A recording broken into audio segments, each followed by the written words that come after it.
Mikey, how's this season been for you? Obviously, getting in the end zone quite often so far. I mean, how fun has it been just kind of being a big part of this offense? No, for sure. Obviously, this is what I wanted going into the year. Ideally, we'd like to have one more win, especially on the most recent game. But, I definitely have enjoyed having an impact on this team so far. And I hope to increase it so far in the next 5 games. When you went back on film and watched Stanford, what would you say was the catalyst to having you guys collapse? We just lost focus in the second half and got extremely comfortable at halftime. I think our mindset going into the second half was just far too casual. I think it was just too casual on both sides of the ball. Obviously, on offense, we had a hard time getting going again, generating points until late into the second half. And obviously, defense had their issues as well. And overall, it was just far too casual on the whole team. It was just a very disappointing half of football, considering how dominant we were in the first half. So, as that's going on, like as it's starting to fall apart a little bit, yeah. Who on the sideline is helping to get you guys back going? I mean, the players. It's up to the players. I mean, anyone, staff or coaches can tell the players to lock in or get focused and whatnot, but they're not the ones on the field. And so, as players, obviously, we're trying to hold each other accountable and get the right mindset going once you start to see things fall apart. So obviously that's on the players to get each other going. No one else is going out there to make plays, so it's on us. Did that game serve as any kind of a wake-up call?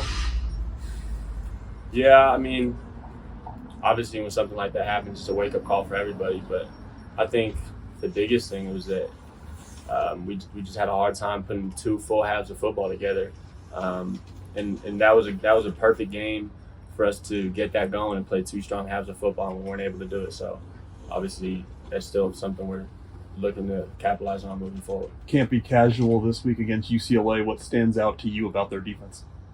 They got a very talented front 6, front 7. So we're going to have to do a great job protecting 2 in the pocket and also moving the sticks in the run game. So just matching the intensity up front.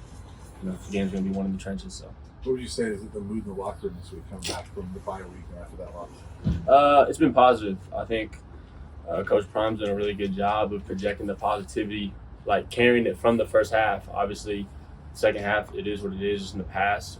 He's done a good job as our leader, just promoting what we did in the first half and making sure that that's what we come out and do for 2 halves of football. Like we've shown you guys, we've shown the rest of the country that we can be dominant when we want to. So he's done a good job of keeping everyone's head up, keeping everyone positive coming off of the bye week, just putting us in the best headspace to be dominant this week against UCLA. Is playing at the Rose Bowl special for a California kid like yourself? Yeah, it's cool. Obviously, as a kid, you always look forward to going to those games. I think I went to the Rose Bowl when I was a little kid against Stanford versus Wisconsin. So it'll be cool to go back there. We played there 2 years ago, so it'll be my second time getting to play there. So cool. It's a good venue to be at. So. I know it's not home, but it's your last Pac-12 trip back to California. It is, yeah. About that? It is. Say that one more time. Have you thought about that? I actually did not think about that until you just mentioned it. But I don't know. I try not to get too caught up in the things off the field like that. It is cool. It's cool to be a California guy to go back and play at my home state, but I'm more focused on the outcome of this game. This is a big week for us to bounce back and get back on track where we want to be for the next 5 games. How was your first National Tight Ends Day? What did you celebrate? Oh, I didn't even realize it was National Tight Ends Day until I got here. Coach Brew obviously had us fired up when we came into the team meeting that day about it, and I didn't know that until I saw him. But I know we got some shirts, so had good energy at practice, so it was good. What's it like playing for him? He seems like he's a pretty intense dude. Yeah, he's definitely intense, but he definitely knows how to motivate you and get you ready to go. And as intense as he is, he also does a good job of not being too intense when we're coaching, and he's trying to give us the details and the things that we need for the game plan, and knowing when to bring the energy and when to be a coach. So he does a good job of balancing it out. Has your role kind of in the offense validated kind of that decision to make the move over the offseason? Because I know you were a little bit hesitant about it originally. For sure.